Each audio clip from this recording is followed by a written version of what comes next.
He once stood among the world's greatest athletes, representing his country on one of the biggest stages on Earth. Today, authorities allege he may have been connected to a murder-for-hire plot tied to an international drug network. How does someone go from Olympic dreams to becoming a central figure in a cross-border criminal investigation? This is the story of Ryan Wedding, a rise that inspired many and a fall that left more questions than answers.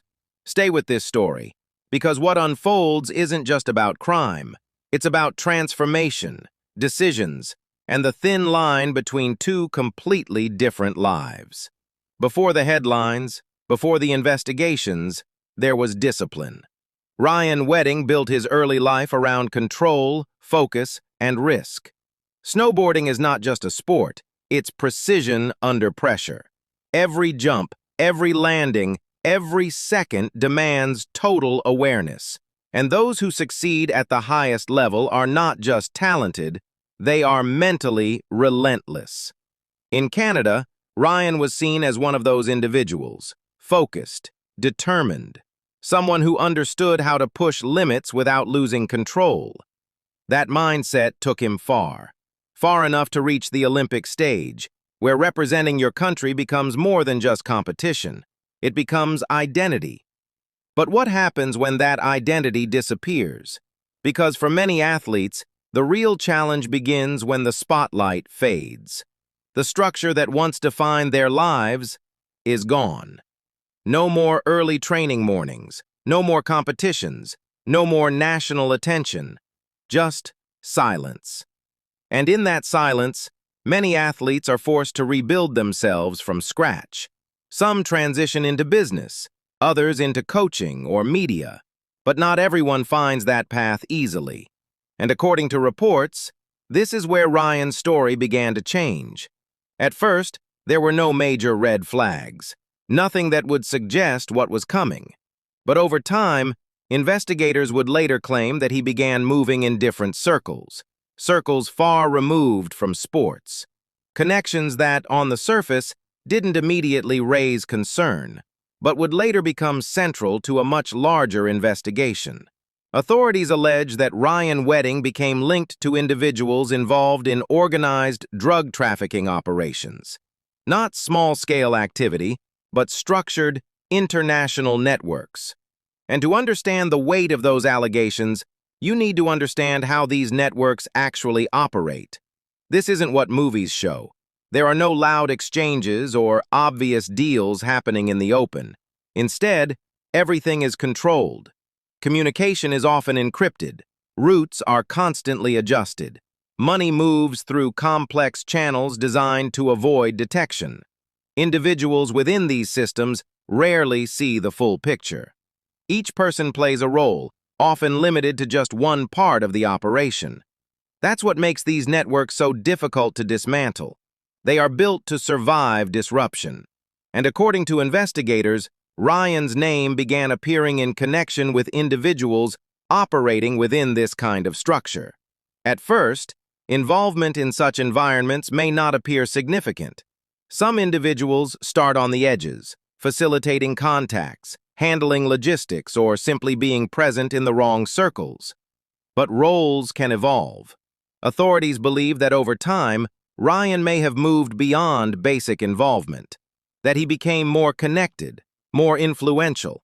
And with influence comes something else, exposure. Because the higher someone rises within these networks, the more visible they become to both insiders and investigators, and the risks increase. Before the major headlines surfaced, there were already indicators that something wasn't right. Unusual financial patterns, associations that raised questions, movements that didn't align with a typical post-athletic career. On their own, these details don't confirm wrongdoing, but when combined, they begin to form a pattern that investigators were quietly observing. Then, in early 2025, everything changed.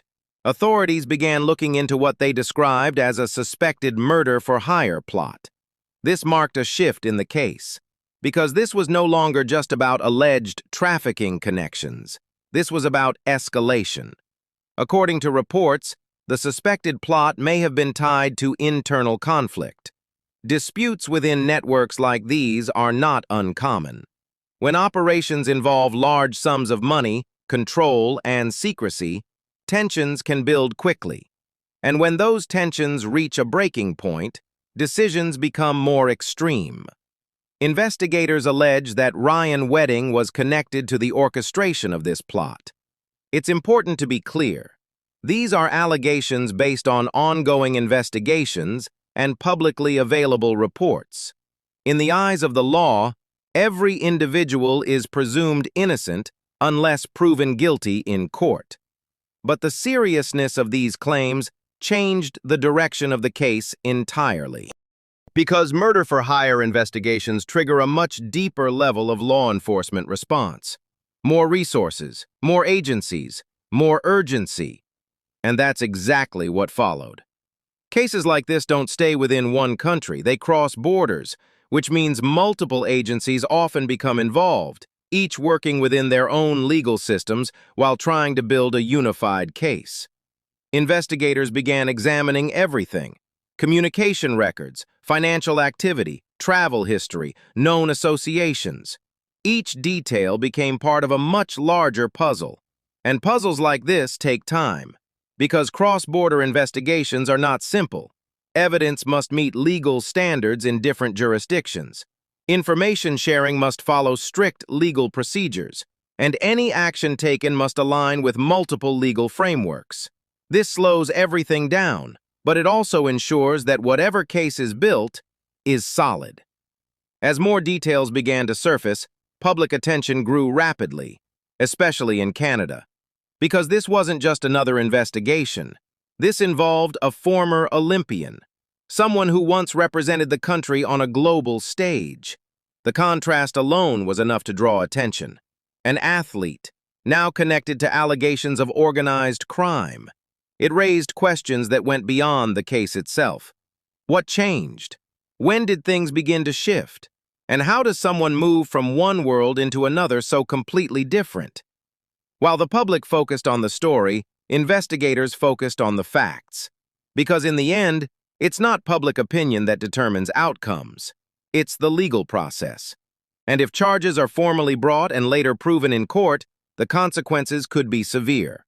But understanding those consequences requires looking at how sentencing works, especially in Canada. Unlike in the United States, Canada does not typically apply life sentences in the same way. There is no direct equivalent to life without parole in many cases. In Canada, a life sentence can mean spending the rest of one's life in prison, but with the possibility of parole after a set number of years. That period depends on the severity of the crime and the court's ruling.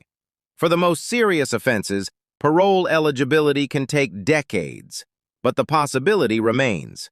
And that distinction matters when discussing cases like this, because it shapes both legal strategy and public understanding. Yet beyond the legal framework, there's another layer to this story that stands out. The idea of two lives existing at once. On one side, an athlete who once stood at the peak of global competition. On the other, a figure allegedly connected to a hidden network operating far from public view. Two identities, running in parallel. For a time, they didn't collide, at least not publicly, until they did. And when they did, the contrast became impossible to ignore. Investigations like this rarely hinge on one single event. They build slowly, step by step. A financial record here, a communication link there, an association that connects two individuals. Each piece may seem small on its own, but together they form something much larger, until eventually there's enough to act. And when that moment comes, everything shifts at once. What was once hidden becomes visible. What was once speculation becomes investigation.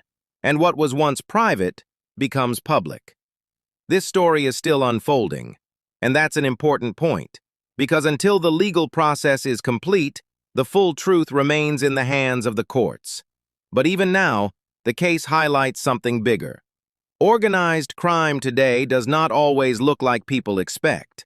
It doesn't always involve obvious figures or predictable backgrounds. It can involve individuals who once lived completely different lives, people who, at one point, stood in the public eye for entirely different reasons. And that's what makes this story so compelling. Not just the allegations, but the transformation. Because transitions like this don't happen overnight. They happen gradually, through choices, through environments, through decisions made over time. And by the time the outcome becomes visible, the path that led there is already complete. The story of Ryan Wedding is not just about an investigation. It's about how far someone can move from where they started, from representing a nation to becoming part of a case that spans borders, from global recognition to global scrutiny. And that distance, as it turns out, may not be as far as it seems. If you want more deep, factual breakdowns of real cases like this, make sure you follow the channel. Because stories like this don't just reveal what happened, they reveal how it happened. And sometimes, that's the part that matters most.